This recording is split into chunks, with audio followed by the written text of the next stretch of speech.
Imagine for a moment that you are standing in the middle of a hurricane. Around you, the world is screaming. Trees are being uprooted. The debris of modern life is flying past your head. The opinions of others, the fear of the future, the ghosts of your past. Everything is in chaos. But as you stand there, something strange happens. You realize that at the very center of your being, there is a point of absolute stillness, a place where the wind cannot reach, a place where no insult can burn, no loss can break you, and no fear can dim your light. Most people spend their entire lives trying to stop the storm. They fail. The Stoic does something different. The Stoic learns to become the eye of the hurricane. Today, we are embarking on a journey through 10 Stoic principles designed not just to help you survive, but to make you untouchable. By the time we are finished, you will realize that the world has no power over you unless you give it permission. Principle 1. The dichotomy of control. Some things are within our power, while others are not. These are the first words of Epictetus's Enchiridion, and they are the foundation of everything we will build today. Think of your energy as a finite golden liquid. Every day you wake up with a cup full of it. Where do you pour it? Most people pour it into the cracks of the sidewalk. They pour it into worrying about the weather, or the traffic, or what their boss thought of their last email, or the political climate of a country they don't live in. By noon, their cup is empty, and they have nothing left for themselves. The Stoic principle of the dichotomy of control asks you to draw a line in the sand. On one side is the external, the things you cannot change. On the other side is the internal, your thoughts, your intentions, and your reactions. Nothing can affect you if you realize that your happiness is not a hostage to external events. If it rains on your wedding day, the rain is not bad. The rain is just rain. The badness is a story you tell yourself. When you stop demanding that the world behave according to your wishes, you become a king in a world of slaves. You stop being a victim of circumstances and start being the master of your soul. Principle 2. Amor Fati, the love of fate. It is easy to accept the things we like. It is much harder to love the things that hurt. But the Stoic doesn't just tolerate a setback, they embrace it. This is Amor Fati. Imagine you are a fire. When a small flame encounters a pile of damp wood, it is extinguished. But when a great fire encounters that same wood, it consumes it, grows higher, and burns brighter. The wood, the obstacle, becomes the fuel.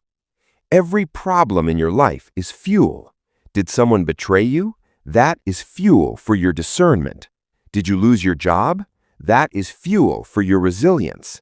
Did you fail at a dream? That is fuel for your humility and growth. When you practice Amor Fati, nothing can affect you negatively because you have decided that everything is a gift. You stop wishing for life to be easier and start wishing for the strength to turn every tragedy into a triumph. You look at the universe and say, "Is that all you've got? Give me more. I will turn it all into gold." Principle 3. The inner citadel. The world is a noisy place, full of people trying to sell you something, change you, or criticize you. To remain unaffected, you must build what Marcus Aurelius called the inner citadel. This is a mental fortress you retreat to when the world gets too loud. It is built out of logic, self-reflection, and silence. Inside this citadel, you realize that no one can hurt your character unless you allow it. They can take your money, they can take your reputation, they can even take your life, but they cannot take your prohairesis, your power of choice. People will be rude, people will be selfish, people will be ungrateful. This is the nature of humanity. To be shocked by it is to be a stranger to the world. Within your citadel, you observe these behaviors like a scientist observing a storm. You do not get angry at the storm for being wet, and you do not get angry at a fool for being foolish. You simply stay within your walls, safe, centered, and serene. Principle 4. Memento mori, the perspective of the end. Nothing puts a petty insult or a bad day into perspective quite like the shadow of the grave. Memento mori, remember that you must die. This sounds dark, but to the Stoic it is the ultimate liberation. Why are you upset that someone didn't like your post? Why are you stressed about a deadline 3 weeks away? In 100 years, you will be dust. Everyone you are trying to impress will be dust. The company you work for will be a footnote in a forgotten ledger. When you keep your mortality in front of you, the world loses its power to frighten you. The things that felt like mountains suddenly look like pebbles. You realize that your time is the only thing you truly own, and wasting it on being affected by trivialities is a sin against your own existence. Death is not a tragedy. It is the boundary that gives life its beauty. By accepting the end, you finally begin to live in the present, unburdened, unhurried, and unshakable. Principle 5. The view from above, the cosmic perspective. Imagine you are a bird lifting off from the ground. As you rise, the person who insulted you this morning becomes a tiny speck.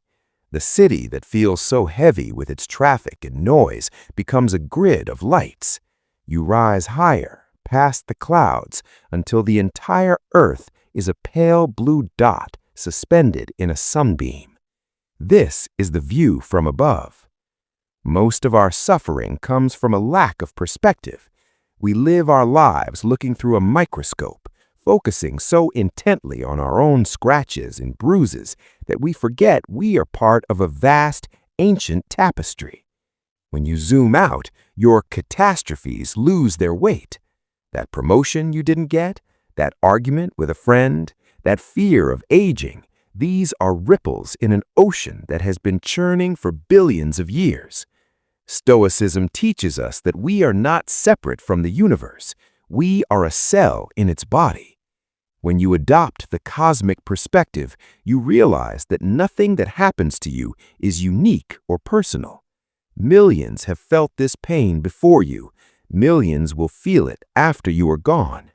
By detaching yourself from the me and looking at the all, you find a profound, haunting peace. Nothing can affect you because you have realized that you are both the drop of water and the entire ocean. Why should the drop fear the wave? Principle 6. The obstacle is the way, the alchemy of adversity. There is a common mistake we make.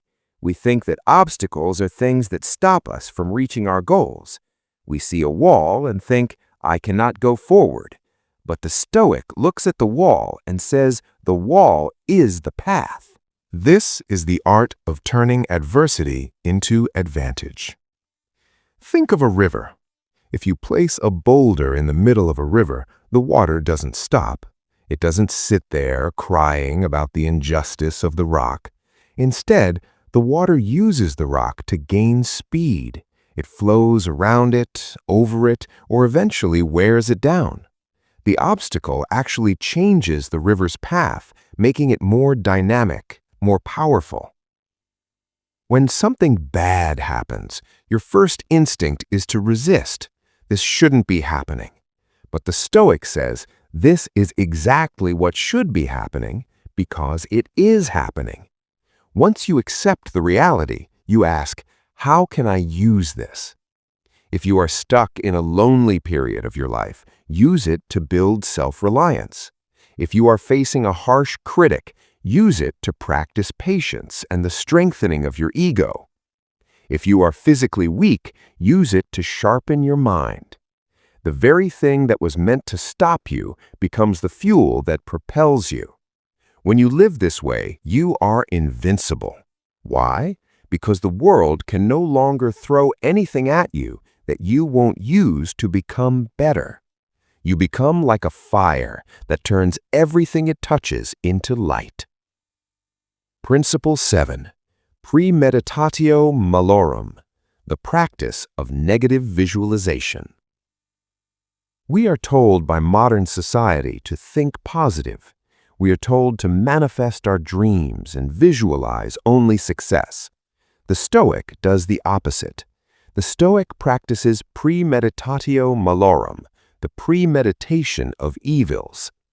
Every morning, before the sun has fully claimed the sky, sit in the silence and imagine the worst. Imagine losing your job. Imagine your house burning down. Imagine the person you love most leaving you or passing away. Imagine yourself losing your health. This sounds like a recipe for depression, but it is actually the secret to an unshakable joy. Why do things affect us? Because they surprise us. We are shocked when someone is rude because we expected them to be kind. We are devastated when we lose money because we assumed we would always have it. But the Stoic is never shocked. When the storm hits, they say, "I have already lived through this in my mind. I am prepared." Furthermore, when you visualize losing the things you have, you suddenly see them for the miracles they are. You look at your partner and realize they are a temporary gift from the universe. You drink a glass of water and realize it is a luxury. By anticipating the end of things, you learn to love them without clinging to them. You become unaffected by loss because you have already let go of everything in your heart. You own your possessions. They do not own you. You are a guest in this life, enjoying the feast, but ready to leave the table the moment the host calls. Principle 8. The discipline of assent, the guardian of the truth. At every moment of your day, your mind is being bombarded by impressions. You see a person scowling at you. That is an impression. You hear a rumor about a recession. That is an impression. You feel a sharp pain of loneliness. That is an impression. Most people are slaves to these impressions. They see the scowl and immediately think, they hate me. They hear about the recession and think, I am going to be ruined. They feel the loneliness and think, I am unlovable. This is where the suffering begins. The Stoic practice of the discipline of assent is the art of pausing at the doorway of the mind. When an impression knocks, you do not let it in blindly. You stand as a sentry and say, wait, you are just an impression. You are not the thing you represent. Nothing can affect you if you refuse to give your assent to false judgments. Someone calls you a name. That is just a vibration of air, a series of sounds. The judgment that I have been insulted is something you add. If you do not add the judgment, the insult does not exist. It falls to the ground like an arrow that has missed its mark. To master this is to become spiritually silent. You stop reacting to the stories you tell yourself and start seeing the world as it truly is, raw, objective, and powerless to hurt your character. You become the master of your yes and your no. When the world tries to provoke you, you simply look at it and say, I see you, but I do not agree with the pain you are trying to give me. Principle 9. Voluntary discomfort, the training of the soul. We live in an age of pillows. We are surrounded by air conditioning, soft beds, instant food, and endless entertainment. We have become fragile because we have forgotten what it is like to struggle. Because we are so comfortable, the slightest inconvenience feels like a tragedy. When the Wi-Fi is slow, we feel rage. When the coffee is cold, our morning is ruined. To be truly unaffected by the world, you must be a stranger to comfort. This is why the Stoics practiced voluntary discomfort. Once a month or once a week, intentionally choose the harder path. Sleep on the floor instead of your bed. Drink only water and eat plain bread for a day. Walk in the rain without an umbrella. Wear clothes that are slightly too thin for the cold. Why do this? Because you are teaching your soul that it does not need these luxuries to be happy. You are proving to yourself that even if the worst should happen, even if you lost your wealth and your status, you would still be okay. You are removing the fear of loss by experiencing the loss while you still have the means. When you voluntarily face the cold, the heat, or the hunger, the world loses its ability to threaten you. What can a bully do to a man who is comfortable sleeping on a cold floor? What can a boss do to a woman who knows she can survive on basic rations? You become dangerous to the world's manipulations because you have reclaimed your freedom from the need for more. You find a deep, quiet joy in the realization that your happiness is portable. It lives inside your chest, not inside your bank account. The silence between stimulus and response. As we move through these principles, you might notice a common thread, the cultivation of a gap. In that tiny fraction of a second between something happening to you and you reacting to it, there is a space. In that space lies your entire freedom. Most people live their whole lives without ever entering that space. They are like puppets. Someone pulls a string and they jump. Someone says something mean and they get angry. Someone says something nice and they feel proud. The Stoic lives in that gap. You expand it with every breath, with every moment of awareness. You learn to watch your own emotions as if they were clouds passing over a mountain. The clouds may be dark, they may bring thunder, but the mountain remains unmoved. The mountain does not try to be strong, it simply is. By practicing these principles, you are turning your soul into that mountain. The world can throw its storms, its snow, and its heat at you, but you remain.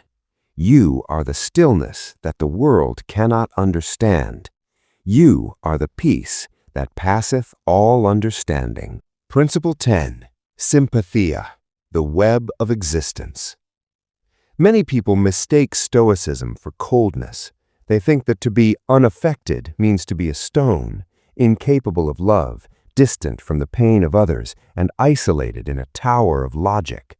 But the true Stoic is the most connected being on earth. This is the principle of sympathia. Imagine a massive, invisible web that connects every star, every tree, every animal, and every human being. When one thread of the web vibrates, the whole web feels it. Marcus Aurelius reminded himself daily, "What is not good for the beehive cannot be good for the bee." To be unaffected by the world does not mean you stop caring about it. It means you stop being disturbed by it so that you can actually help it. When someone is drowning, they don't need another person to jump in and drown with them out of empathy. They need someone standing on the shore, calm and strong, with a rope in their hand. By practicing sympathia, you realize that the person who cut you off in traffic, the coworker who lied about you, and the stranger who looks at you with anger, they are all your kin. They are suffering from a lack of wisdom, just as you once did. When you see the world through this lens, your anger turns into pity, and your resentment turns into a quiet, steady kindness. Nothing can affect you because you no longer see enemies. You only see people who are lost. You realize that you are a limb of the body of humanity. Even if the other limb is hurt or malfunctioning, you, the healthy limb, continue to do your work. You act with justice, you speak with truth, and you move through the world with a heart that is open, yet shielded by the wisdom that their darkness cannot dim your light.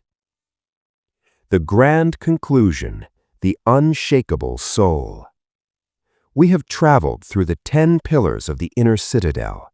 You learned to separate what you can control from what you cannot.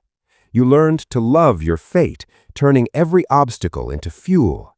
You built your inner citadel, a place where no insult can reach. You looked into the eyes of death and found the freedom to live. You rose above the world to gain a cosmic perspective. You discovered that the obstacle is the way. You prepared for the storm through negative visualization. You became the guardian of your ascent, refusing to believe in false pain. You toughened your spirit through voluntary discomfort, and finally, you reconnected with the world through sympathia. What does it mean to be a Stoic in the modern world? It means that when you wake up, you don't look at your phone to see what the world thinks of you. You look into your soul to see what you think of yourself. It means that when someone screams at you, you hear only noise, not an attack. It means that when you lose everything, you realize you haven't lost anything that truly belonged to you, because the only thing you ever truly possessed was your character. This is the secret of the unshakable soul. It is not a life without emotion. It is a life without distress. It is the ability to feel the sun on your skin, to love deeply, to work hard, and to enjoy a meal, all while knowing that these things are temporary and that your peace does not depend on them. The world will continue to be chaotic. People will continue to be unpredictable. The economy will shift. Seasons will change, and eventually the candle of your life will flicker out. But for as long as you are here, you have a choice. You can be a leaf blown about by the wind, or you can be the mountain. The wind is blowing right now. It is whispering to you, trying to pull you into the shadows of anxiety and the fires of anger. Listen to it, but do not follow it. Smile at the storm. Breathe into the stillness. You are the eye of the hurricane. You are the master of your soul. Nothing can affect you.